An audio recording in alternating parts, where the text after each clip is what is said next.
impossible d'y échapper. Cette nourriture abondante, trop sucrée, pleine de mauvais gras, nous cerne. Elle est partout. Et depuis des décennies, le corps encaisse mal ces nouvelles habitudes alimentaires. Mais qu'en est-il du cerveau? Notre santé mentale, nos humeurs et nos capacités cérébrales sont-elles aussi à la merci d'un mauvais coup de fourchette? On sait que la malbouffe fait grossir, mais la science nous dit désormais qu'elle pourrait aussi faire rétrécir nos cerveaux. Attachez vos serviettes, les scientifiques passent à table. Une alimentation riche en gras et en sucre conduit à des modifications des parties du cerveau utilisées pour la mémoire. C'est un domaine de recherche récent, une science neuve qui met au jour une nouvelle facette de la nutrition. Une consommation importante de matières grasses et de sucre reprogramme le cerveau. Ce qui vous passe par la tête dépend aussi de ce que vous mettez dans votre assiette.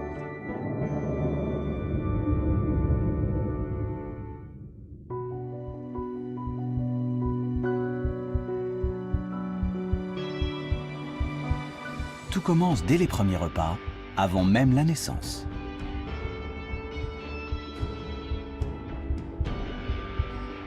Le cerveau se construit pendant la grossesse. Son fonctionnement plus tard dépend de la manière dont il aura été nourri et de ce que la mère aura avalé pendant 9 mois.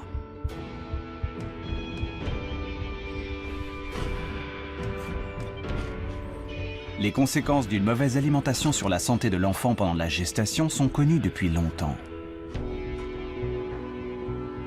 Mais en Australie, ce sont les répercussions sur le fonctionnement du cerveau qui préoccupent les scientifiques aujourd'hui. Phyllis Jacka, professeure à l'université de Melbourne, est l'une des meilleures spécialistes du lien entre nutrition et cerveau. Elle a examiné le comportement de milliers d'enfants après avoir suivi les habitudes alimentaires de leur mère au cours d'une vaste étude qui incluait 23 000 femmes enceintes. Nous avons mesuré la quantité de junk food, de nourriture transformée qu'elles ont mangée, mais aussi leur consommation de nourriture plus saine, riche en nutriments et en fibres. Puis nous avons regardé le comportement émotionnel de leurs enfants sur les 5 premières années de leur vie.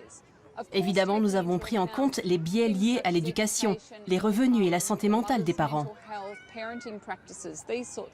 On a constaté, et c'était flagrant, que les mères dont l'alimentation pendant la grossesse se résumait à des produits transformés, des boissons sucrées, des snacks salés, avaient ensuite des enfants plus susceptibles d'être agressifs, colériques et capricieux.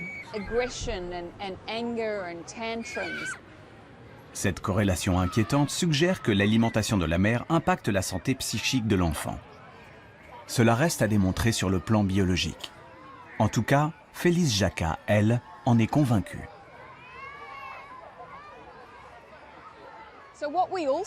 Cette étude norvégienne nous a aussi permis de découvrir que l'alimentation de l'enfant comptait autant que celle de la mère.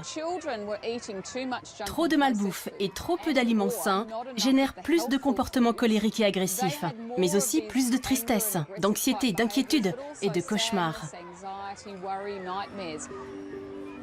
Depuis, les conclusions du professeur Jacka ont été confirmées par des études menées en Espagne, aux Pays-Bas et au Canada. Il existe un lien entre la qualité de l'alimentation et les problèmes d'humeur chez les enfants. Mais quelle en est la nature? De quelle façon la nourriture vient-elle interférer avec le fonctionnement des neurones? Les excès de gras et de sucre sont désormais dans le collimateur des scientifiques qui travaillent sur le cerveau. Les excès, mais aussi les carences. La nourriture transformée, la junk food souvent vide de nutriments, n'apporte pas tout ce dont le corps et surtout les neurones ont besoin.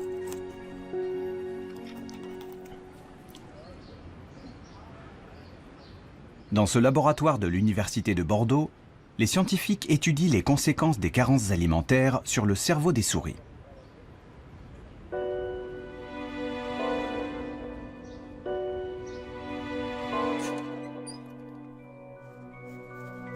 Cette expérience sert à mesurer l'anxiété. L'animal a le choix, explorer la partie éclairée ou bien se terrer dans l'ombre. Une souris normale prend toujours le temps d'examiner la zone éclairée.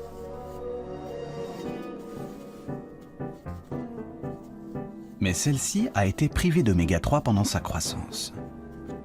Les oméga 3, c'est ce bon gras surtout connu pour ses bienfaits sur le cœur et les artères. Au lieu d'explorer l'environnement, la souris se réfugie dans un recoin sombre pour ne plus en sortir. Elle est stressée, angoissée. L'expérience a été reproduite de nombreuses fois sur des dizaines de souris. Pour les chercheurs, cet étrange comportement s'explique simplement. Sans oméga 3 pour se construire, le cerveau ne fonctionne pas normalement, car notre matière grise est à 90% composée de graisse qu'il ne sait pas fabriquer lui-même.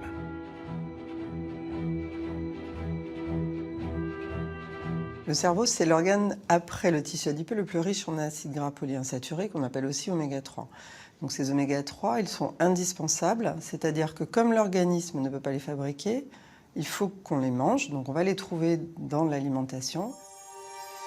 Les poissons gras, les abats, les huiles végétales, les graines comme les noix ou les amandes ont longtemps été les principales sources d'oméga 3 pour l'homme. Des aliments qui se sont raréfiés dans la cuisine des pays industrialisés.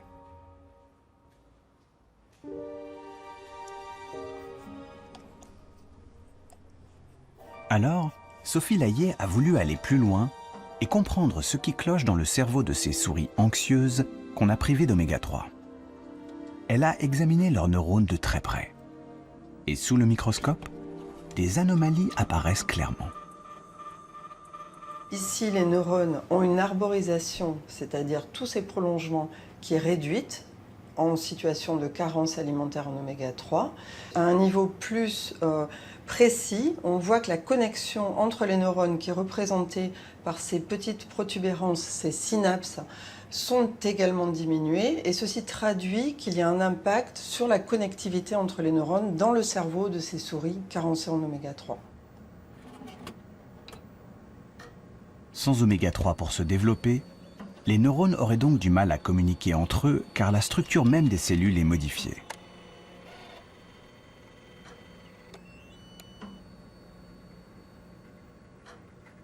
Les oméga 3 que l'on consomme vont rentrer dans le cerveau et s'incorporer dans les membranes des neurones. Et lorsqu'ils s'incorporent, ils vont donner une flexibilité à cette membrane des neurones plus importante et permettre une meilleure connexion de ces neurones entre eux. La quantité d'oméga 3 qui pénètre dans le cerveau est cruciale pour rendre les cellules cérébrales plus efficaces. Car lorsque ces acides gras s'incorporent aux membranes, ils en améliorent les propriétés électriques. Dans les neurones riches en oméga 3, le signal se propage plus vite. Le réseau est plus efficace. Priver le cerveau d'oméga 3, c'est donc prendre le risque qu'il fonctionne moins bien. La population générale est carencée en oméga 3. On a des apports insuffisants en oméga 3. Donc c'est important d'y veiller, de faire attention, surtout dans les périodes particulières, comme la période développementale, qui est cette période où les oméga 3 s'incorporent massivement dans le cerveau. Également l'adolescence, puisque l'adolescence est une période particulière de changement alimentaire. Et puis également au cours du vieillissement, où l'incorporation dans le cerveau des oméga 3 a tendance à être moins efficace. Donc il faut augmenter la prise oméga 3. Première règle pour qu'un cerveau tourne à plein régime donc, éviter les carences. Mais encore faut-il que les bons nutriments soient accessibles, qu'une alimentation variée soit disponible. Que se passe-t-il pour les neurones quand les repas sont pauvres et surtout toujours les mêmes? Le grand hamster qui a longtemps prospéré ici dans la plaine d'Alsace en fait aujourd'hui la douloureuse expérience. Depuis les années 60, on observe un déclin de cette population de hamsters qui est au bord de l'extinction aujourd'hui. Et en même temps, ce qu'on a vu, c'est une augmentation de la surface agricole cultivée en maïs. Carolina Bolt s'est donc demandé si l'effondrement de la population était lié à la surabondance soudaine de maïs. Elle a donc fait une expérience de laboratoire en nourrissant le hamster exclusivement avec cette céréale. On a observé pendant la reproduction des troubles du comportement chez les femelles, qui se traduisaient par une hyperagressivité, une hypersensibilité dès qu'il y avait un bruit dans la pièce.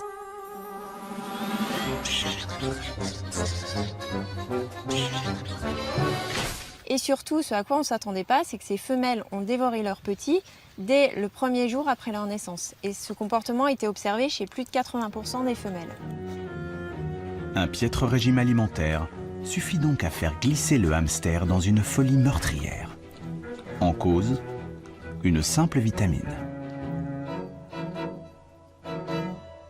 C'est une carence en vitamine B3 qui est à l'origine de ce comportement anormal, puisque lorsque nous les avons supplémentées en vitamine B3 en plus de leur régime à base de maïs, elles ont retrouvé un comportement tout à fait normal et elles se sont mises à allaiter leurs petits, à les élever comme des femelles nourries avec un régime diversifié. La mésaventure du hamster a quelque chose d'inquiétant. Un régime carencé, déséquilibré, pourrait-il déclencher chez nous aussi de l'agressivité ? Des réactions violentes?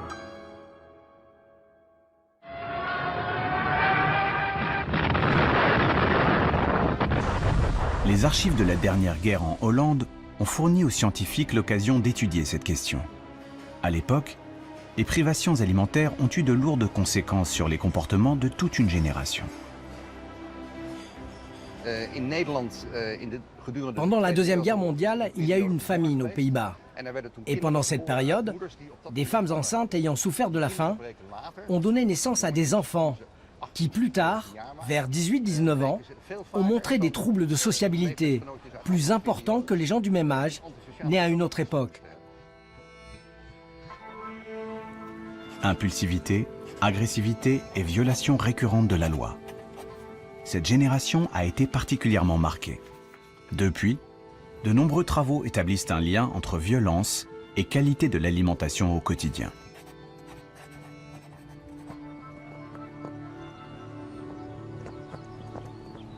Abz Alberg est docteur en psychologie et conseiller politique au ministère de la Justice. Sa spécialité ? Nutrition et criminalité. Il est convaincu qu'enrichir la nourriture en vitamines, acides gras et minéraux peut réduire l'agressivité.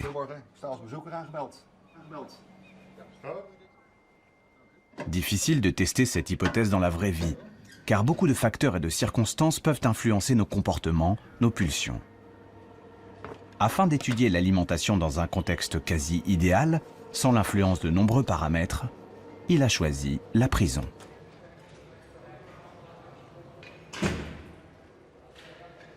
Abz Alberg a donc lancé une expérience pour laquelle 221 détenus se sont portés volontaires.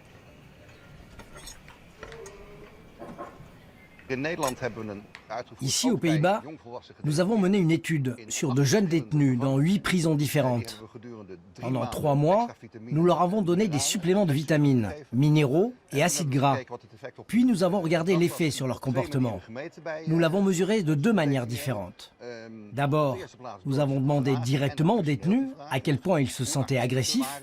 Puis nous avons demandé aux surveillants leur point de vue sur la question. Mais surtout, nous avons regardé le registre des incidents, le nombre de fois où les détenus étaient punis. Et on a vu que les placements à l'isolement avaient grandement baissé. Dans le groupe de détenus dont les repas ont été améliorés, le nombre d'incidents a été réduit d'1 tiers.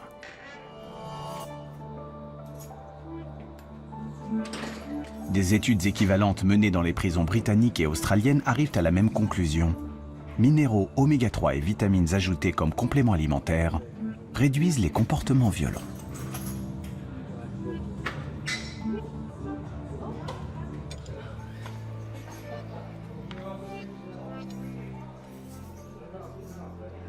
L'étape suivante, c'est de tester si nos découvertes scientifiques peuvent être mises en pratique.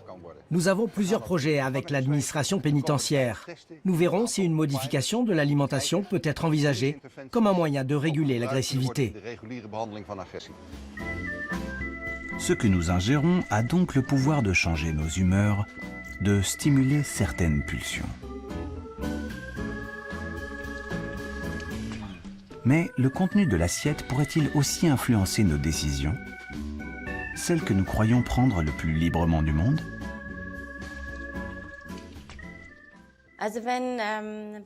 Quand on demande aux gens s'ils pensent que la nourriture, ce qu'ils mangent, a un impact sur la santé, la plupart répondent oui. Mais lorsqu'on leur demande si l'alimentation peut aussi influencer les pensées, les décisions, très peu de gens sont prêts à croire que c'est le cas. Pourtant, dans le très sérieux institut de psychologie de l'université de Lübeck en Allemagne, le professeur So-Young Park en a, pour la première fois, apporté la preuve. Ses travaux ont révélé le mécanisme par lequel la nourriture pouvait influencer nos pensées. Et pour cela, la chercheuse a élaboré une expérience plutôt originale. Imaginez que vous deviez résoudre le dilemme suivant.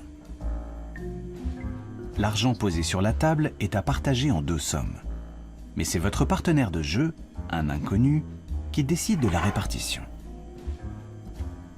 Je te donne les 2 € et j'en garde 8 pour moi. Si vous acceptez cette offre injuste, vous repartez avec un peu d'argent, mais beaucoup moins que lui. Si vous refusez, personne ne gagne rien. Alors, que feriez-vous ? Vous acceptez l'offre et prenez les 2 €, quitte à vous sentir floué, ou vous refusez et vous repartez les poches vides, mais gardez la tête haute.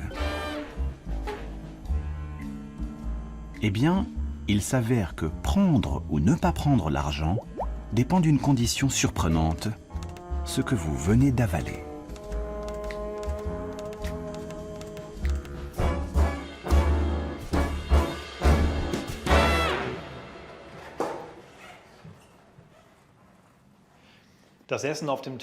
Nous vous avons préparé un petit déjeuner. La seule consigne à respecter, c'est de tout manger. Je reviens plus tard pour la partie comportementale. Bon appétit.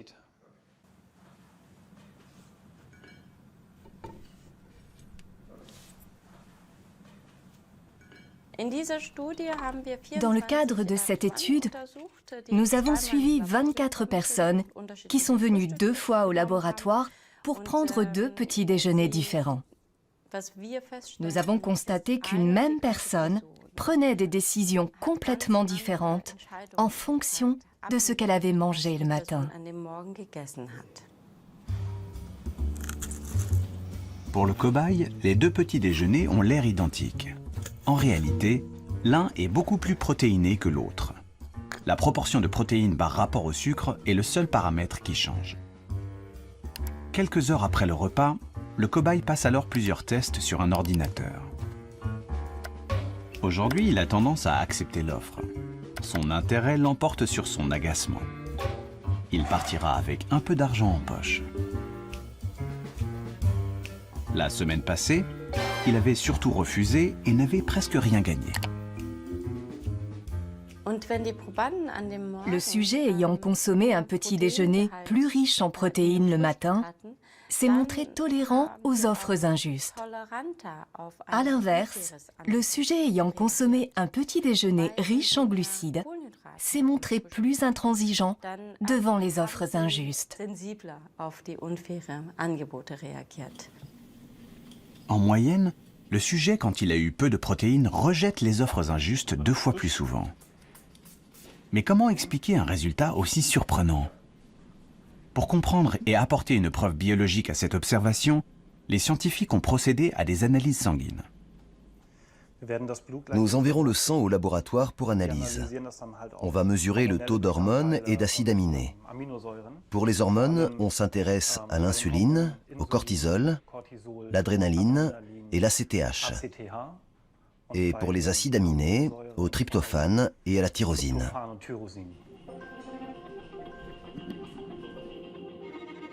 Dans cette liste, le plus important, c'est la tyrosine. C'est un acide aminé qui entre dans la composition d'une protéine très importante pour le fonctionnement du cerveau, la dopamine. Cette molécule assure la communication entre les neurones, impliqués dans la motivation et la prise de risque.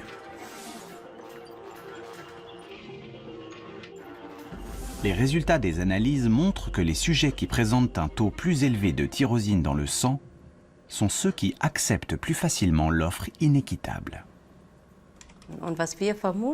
Nous supposons donc que l'augmentation de tyrosine dans le sang augmente la quantité de dopamine dans le cerveau, qui à son tour change le comportement. Autrement dit, en quelques heures, ce que nous mangeons modifierait subtilement la chimie du cerveau et donc la communication entre les neurones, suffisamment pour orienter certaines de nos décisions. À l'Institut de psychologie de Lübeck, les expériences se poursuivent pour confirmer ce résultat. Car il s'agit d'une première et les implications sont nombreuses. Dans la mesure où nous mangeons 3 fois par jour, chaque jour, nous réalisons que la nourriture possède un immense pouvoir, celui de modifier et de modeler l'homme. Il est donc indispensable de réfléchir à la manière dont nous pouvons nous servir de l'alimentation pour favoriser notre bien-être ou optimiser notre état mental. Entre les carences alimentaires qui ramollissent le cerveau, perturbent les humeurs, et le menu qui interfère avec les décisions du quotidien, il est de plus en plus clair que l'alimentation joue un rôle prépondérant dans notre vie psychique.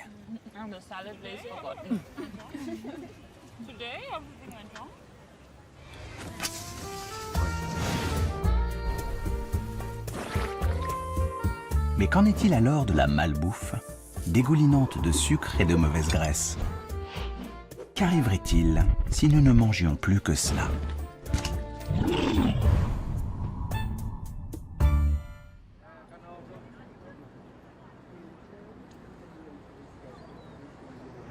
C'est l'objet des recherches menées ici en Australie, à l'Université de Sydney.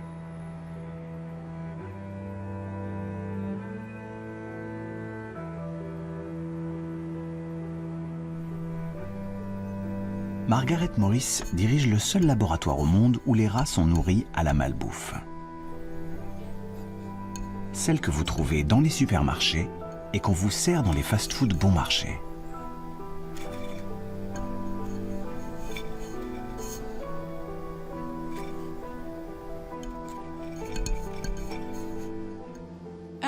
Pour nos expériences, nous utilisons ce que tout le monde mange en Occident. On donne à nos rats des quiches, des frites, des gâteaux et des biscuits. Cette nourriture pas chère est toute préparée. On reproduit les habitudes alimentaires du monde occidental. Première conséquence, le rat double ses rations alimentaires. L'animal n'est jamais rassasié. Mais ce n'est pas le plus surprenant.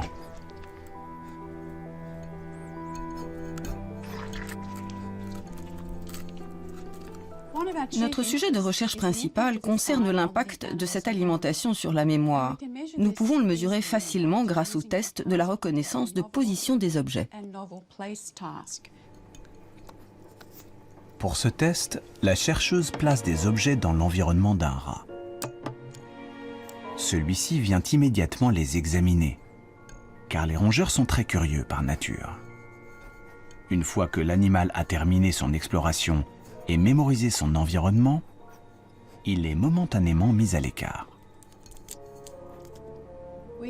Puis on remet l'animal en présence du même objet que l'on a changé de place.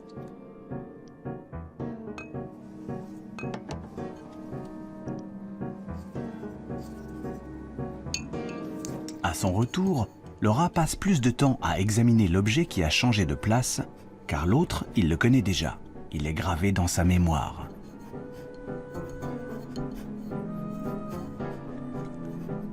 Les rats suralimentés, eux, se comportent différemment.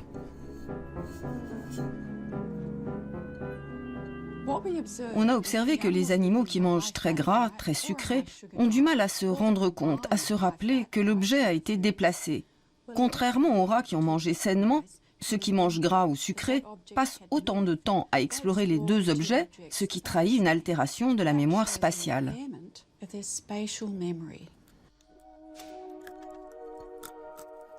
Les rats suralimentés ont une mémoire spatiale abîmée, mais aussi d'autres dysfonctionnements qui sonnent comme un signal d'alarme pour les scientifiques. Ils trahissent une altération de l'hippocampe, une petite région nichée au cœur du cerveau, indispensable à l'apprentissage et à la consolidation des souvenirs. Et les dernières études montrent que, chez l'homme, une alimentation trop riche interfère aussi avec l'hippocampe.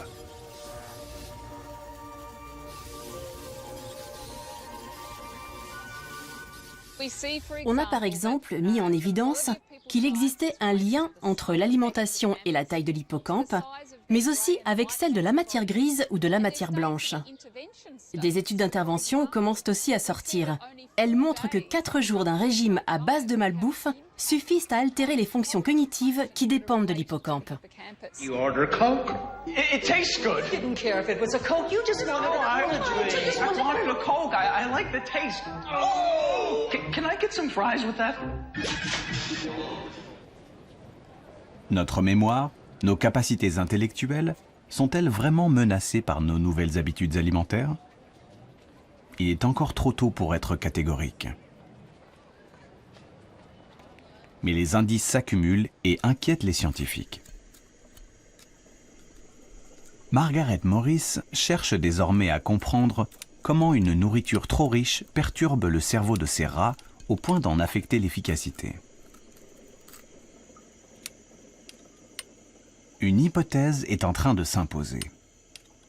Manger trop de gras, trop de sucre, déclenche une réaction inflammatoire et celle-ci se propagerait aux neurones. Ces aliments entraînent une réaction inflammatoire dans le corps. Ce mécanisme est bien connu chez les personnes obèses, mais il semblerait que ce soit aussi une réaction aiguë.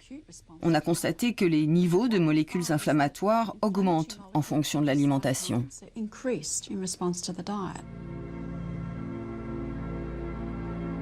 Une alimentation trop riche déboussole le système immunitaire. Il s'affole et déclenche une réaction inflammatoire, en particulier dans les tissus graisseux. Nos masses grasses libèrent des molécules qui propagent ensuite cette inflammation dans tout le corps. On pensait les neurones épargnés par le phénomène, bien à l'abri derrière la barrière hémato-encéphalique. Cette membrane, qui entoure les vaisseaux sanguins et normalement protège le cerveau. L'augmentation de l'inflammation dans le corps se propagerait au cerveau. La raison en est que la barrière hémato-encéphalique, qui protège normalement le cerveau des molécules inflammatoires, peut être détériorée par l'alimentation et devenir poreuse. Des fuites qui laisseraient passer ces molécules. Chez le rat, en réaction à la nourriture, on a observé des changements dans les niveaux de molécules inflammatoires à l'intérieur du cerveau. Et ceci était corrélé à la perte de mémoire. L'inflammation qui s'infiltre dans les méninges déclencherait alors un phénomène particulièrement surprenant.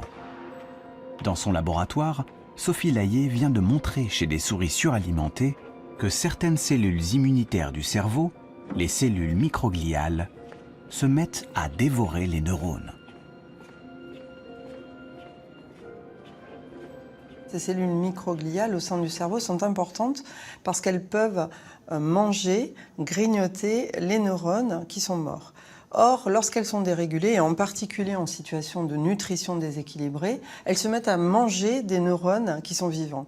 Et donc, de fait, en consommant de façon excessive ces neurones, finalement, elles vont détruire, ou en tout cas participer à la destruction des réseaux neuronaux et de neurones qui sont vivants et qui devraient être fonctionnels. La réaction des cellules microgliales a été filmée in vitro. Ce sont elles que l'on voit s'agiter sur ces images. En rouge apparaissent les fragments de neurones qu'elles ingurgitent. Chez une souris obèse, l'activité devient frénétique. Ce phénomène, au cœur des neurones, est aujourd'hui suspecté de nuire significativement au bon fonctionnement du cerveau.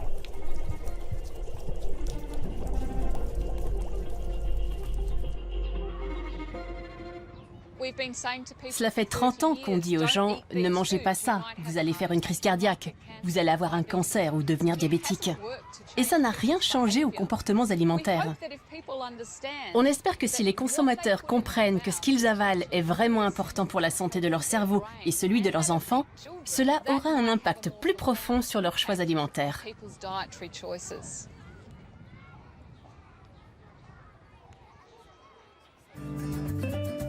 Prendre conscience que certaines habitudes alimentaires nuisent au cerveau est une chose. Mais comment résister aux tentations? Les envies sont souvent les plus fortes. La malbouffe, surtout le sucre, le glucose, nous pousse sans cesse sur la mauvaise pente. Le sucre, accusé de manipulation, de mener nos neurones par le bout du nez.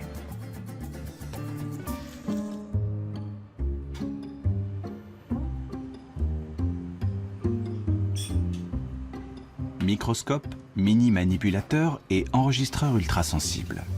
Xavier Fioramenti est aux commandes d'une machine capable d'enregistrer l'activité électrique d'un seul neurone. Le principe est simple. Une tranche de cerveau de souris baigne dans un liquide qui le maintient en vie.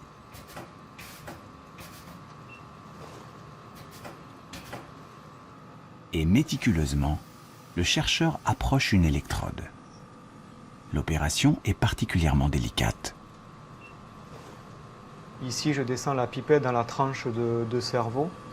Et maintenant, on va approcher cette pipette d'enregistrement à proximité du neurone jusqu'à établir un contact. Et ici, voilà. Ça y est, on a établi un contact et maintenant, on va pouvoir mesurer l'activité électrique du neurone. Les pics vers le haut que l'on voit sont des potentiels d'action. C'est de cette manière que les neurones codent l'information dans le cerveau. Le temps qui s'écoule entre chaque pic constitue le message envoyé par le neurone. Maintenant, on va augmenter la concentration en glucose dans le bain.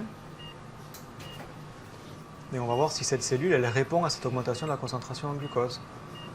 Et comme on peut voir ici, cette cellule, en réponse à l'augmentation de la concentration en glucose, a une activité électrique qui est augmentée. Il y a plus de potentiel d'action qu'on pouvait le voir ici avant l'augmentation de la concentration en glucose. Ici, le signal est celui d'une seule cellule. Dans le cerveau, les neurones sont tous connectés les uns aux autres. Les scientifiques suspectent donc le glucose d'avoir la capacité de modifier l'activité de zones cérébrales entières, celles qui contrôlent les émotions, le plaisir.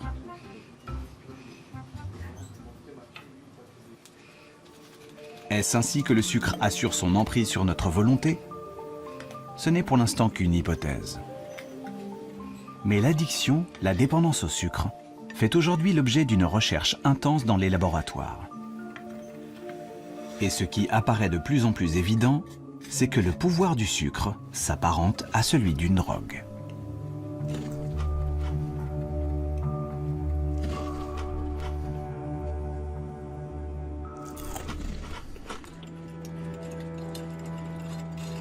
Serge Ahmed a été un des premiers à en apporter la preuve avec une expérience très simple. Il a d'abord élevé des rats en leur donnant de la cocaïne et du sucre. Puis, après des semaines de ce double régime, il a confronté les animaux à un choix. Donc là, nous avons la situation dans laquelle l'animal a le choix entre un levier qui est connecté à une seringue qui contient une drogue en solution, et donc la drogue en question, c'est une drogue dure, comme de la cocaïne et l'héroïne, et à gauche, un levier qui lui permet de contrôler une autre seringue qui contient une boisson sucrée. Et là, on voit que l'animal fait le choix de la boisson sucrée. Les rats se tournent 4 fois plus souvent vers l'eau sucrée que vers la drogue. Pas d'overdose avec le glucose, mais l'envie irrépressible est bien là. Donc cette expérience, très simplement, démontre que le sucre a un potentiel addictif plus important que nous l'avions imaginé jusqu'à présent, et peut-être même plus important que celui de drogues dures, comme la cocaïne et l'héroïne.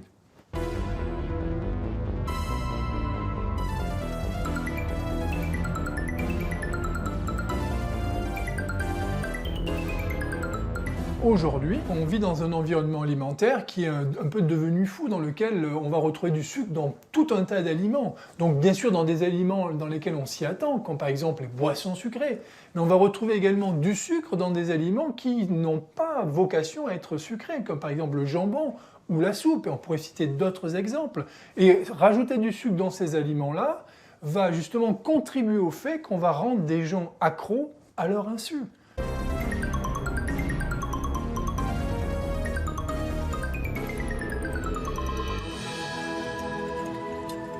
Alors, sommes-nous vraiment tous drogués à la barre chocolatée et au sucre, dissimulé dans la plupart des produits de supermarché? Son pouvoir addictif si puissant chez le rat l'est-il tout autant chez l'homme?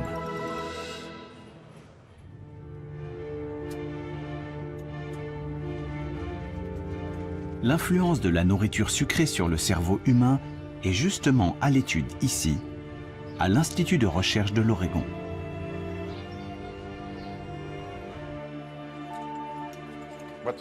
Ce programme de recherche a montré que la consommation habituelle d'aliments riches en énergie altère l'activité cérébrale de la même façon que la consommation de drogue. Eric Stice a recruté une centaine d'étudiants dont la moitié avaient l'habitude de s'empiffrer de crème glacée, tandis que l'autre n'en mangeait jamais. Tous sont venus au laboratoire pour siroter un milkshake à l'intérieur d'une machine IRM et livrer le secret de leur activité cérébrale. Aujourd'hui, on va vous donner du milkshake au chocolat et enregistrer l'activité de votre cerveau au moment où vous avalez le milkshake et juste avant. Il s'agit d'étudier les conséquences neuronales de la consommation d'aliments très caloriques.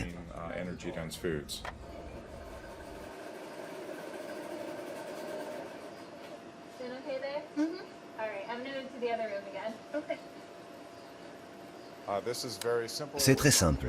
Vous allez boire du milkshake et vous aurez juste à rester immobile. Après l'avoir gardé en bouche 5 secondes, vous pourrez l'avaler. On répétera cette expérience plusieurs fois. Grâce à un simple tuyau, le sujet sirote le milkshake sans bouger la tête. On a découvert que chez les gens qui n'ont pas l'habitude de manger de la crème glacée, le circuit de la récompense s'active facilement. Il s'allume de manière très forte. En revanche, chez ceux qui mangent souvent de la crème glacée, la réaction est différente. Il n'y a pratiquement aucune activation. Cela montre que la consommation régulière d'aliments très caloriques réduit le plaisir que l'on ressent lorsqu'on en mange. Le circuit de la récompense est une région cérébrale qui contrôle la sensation de plaisir. Elle est particulièrement sensible à la consommation de sucre. Mais trop en manger finit par atténuer sa réactivité. À dose égale, le plaisir ressenti s'en trouve réduit. Ce qui est intéressant, c'est que ceux qui consomment de la cocaïne ou d'autres drogues très régulièrement présentent une tendance très similaire. Ils doivent augmenter leur consommation pour ressentir le même plaisir. En cause, la diminution de la réaction du circuit de la récompense lorsqu'ils consomment trop de ce qui leur procure du plaisir. Autrement dit, il en faut toujours plus pour avoir sa dose. Comme chez le rat, le sucre agirait donc sur notre cerveau à la manière d'une drogue. Son pouvoir addictif est-il pour autant aussi puissant chez l'homme? La question divise encore la communauté scientifique. Mais l'expérience d'Eric Stice a révélé un autre effet plus subtil et peut-être plus pernicieux encore. Le cerveau, après un régime trop riche en sucre, devient hypersensible aux images de nourriture. Plus vous mangez de crème glacée et moins votre circuit de la récompense réagit. En revanche, il s'allume beaucoup plus fort quand vous percevez une image qui annonce que vous allez peut-être en manger. Le circuit s'emballe quand vous voyez un magasin de crème glacée en voiture ou si vous voyez une publicité pour de la glace à la télé. Et il s'active bien plus chez ceux qui consomment souvent de la crème glacée que chez ceux qui n'en mangent jamais. C'est ce mécanisme qui incite à manger sans avoir faim et qui est à l'origine de l'obésité et de tous les problèmes de santé qui vont avec. L'influence directe de la nourriture sur notre cerveau joue donc un rôle crucial dans ce que nous choisissons de manger chaque jour. Le comportement alimentaire s'avère être un phénomène extrêmement complexe. Les enjeux de santé publique poussent les scientifiques à étudier tous les mécanismes qui président aux choix que nous faisons au quotidien.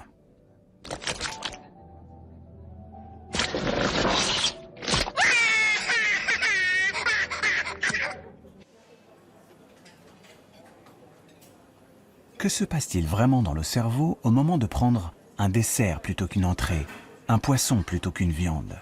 Qui tire vraiment les ficelles?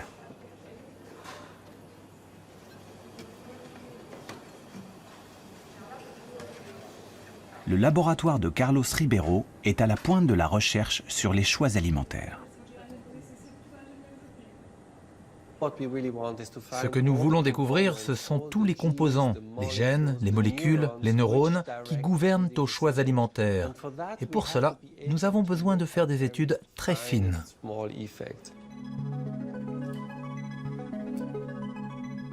La simplicité de son modèle, la mouche, permet d'explorer de nouvelles voies, de nouvelles hypothèses. Pour comprendre le comportement alimentaire de la mouche, Carlos Ribeiro vient de mettre au point une machine qui permet de suivre dans les moindres détails les choix que fait l'insecte quand il passe à table. Lorsque la mouche touche la nourriture, on peut le voir avec ce capteur. Il s'agit du même que celui utilisé dans une tablette ou un téléphone tactile. Mais là, on ne détecte pas un doigt, mais le contact avec la nourriture. Ce qui nous permet d'analyser de manière précise le choix de la mouche entre protéines et sucre, mais aussi comment elle mange, en quelle quantité, à quelle vitesse, à quelle fréquence. On peut vraiment disséquer tous les détails de ces décisions contrôlées par le cerveau. Grâce à cette technique, Carlos a prouvé que ce qui oriente le choix alimentaire, ce sont d'abord les carences. Naturellement, les mouches privées de protéines préfèrent la nourriture riche en protéines. Mais en regardant de plus près, il a observé que ce n'est pas toujours le cas.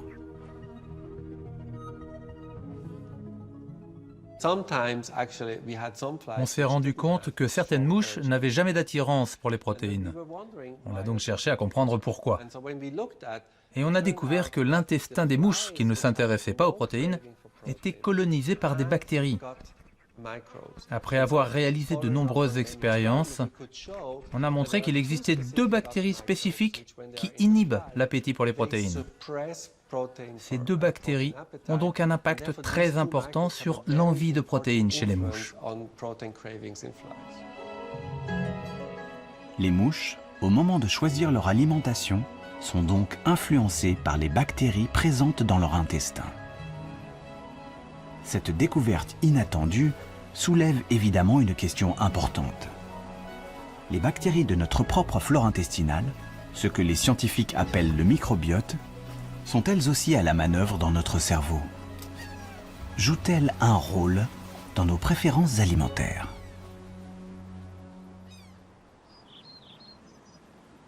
À l'université de Cork, en Irlande, John Cryan est un pionnier dans la recherche sur le microbiote.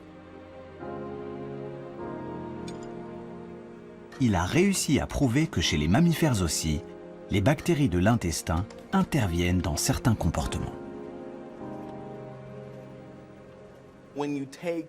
Lorsque vous prélevez des bactéries sur des souris anxieuses et que vous les transplantez à des souris normales, le niveau d'anxiété de ces dernières augmente et vice-versa. Lorsque vous prenez des bactéries chez des souris sereines, vous pouvez normaliser le stress des souris anxieuses. Les scientifiques commencent même à comprendre comment ces bactéries dialoguent avec les neurones.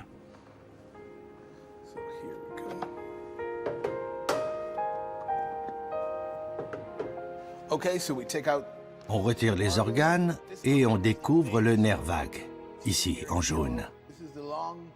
C'est le long nerf connecté à tous les organes qui descend jusque dans les intestins. C'est vraiment la voie de communication clé entre nos intestins et notre cerveau.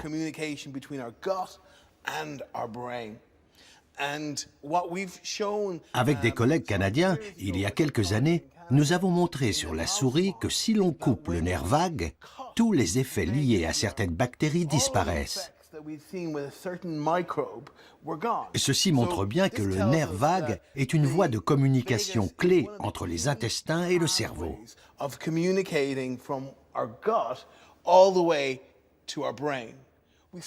Il nous reste à comprendre ce qu'il se passe exactement dans le cerveau. Nous devons découvrir comment les signaux activent les zones cérébrales qui contrôlent des comportements complexes comme le comportement alimentaire. Et c'est là-dessus qu'on travaille en ce moment. L'influence des bactéries sur nos préférences alimentaires reste donc à démontrer aujourd'hui. En revanche, il est établi qu'elles agissent sur l'humeur et l'anxiété. Les scientifiques considèrent même désormais le microbiote comme une sorte d'intermédiaire, un agent de liaison entre la nourriture et notre cerveau.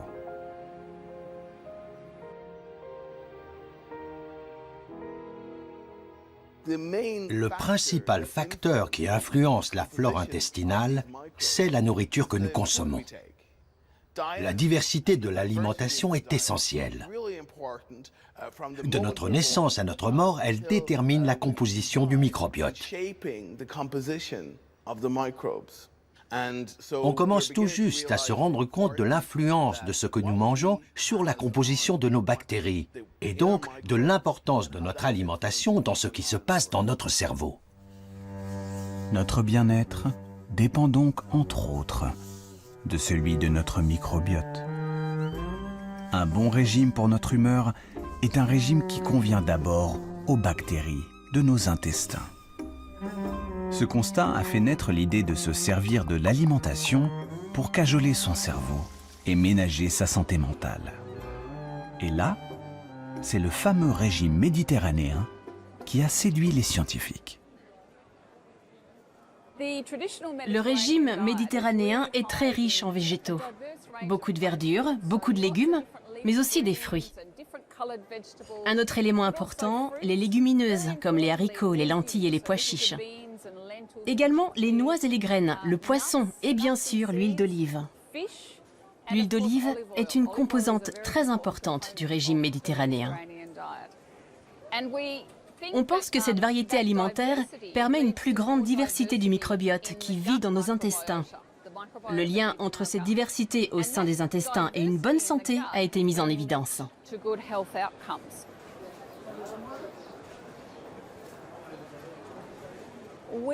On a réalisé une première étude l'an dernier avec 67 personnes qui souffraient de dépression sévère. Ils ont reçu l'aide d'un diététicien pendant 3 mois. À la fin, on a à nouveau évalué leurs symptômes.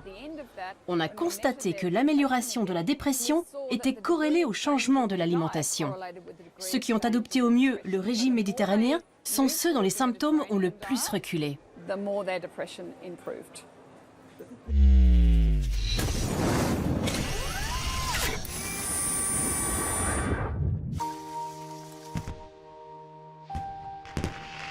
Mettre la cuisine au service de son cerveau est une idée qui fait son chemin.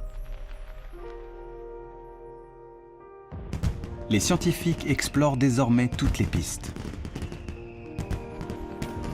Les épices vantées depuis des siècles par la médecine traditionnelle indienne sont désormais étudiées dans les laboratoires pour leurs vertus sur le mental.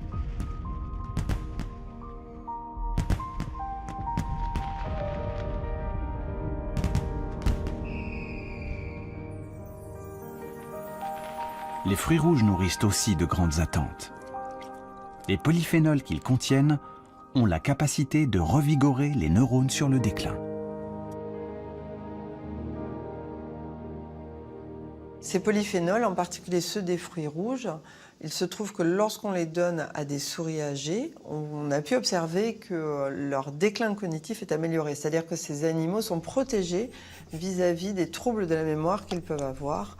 Et ceci nous a conduit à faire un essai chez l'homme, et en l'occurrence une étude très récente qui a été menée chez plus de 200 sujets qui avaient 65 ans et plus et qui étaient sains, mais qui ont un déclin normal, on va dire, se retrouvent protégés lorsqu'ils consomment des doses importantes de polyphénol.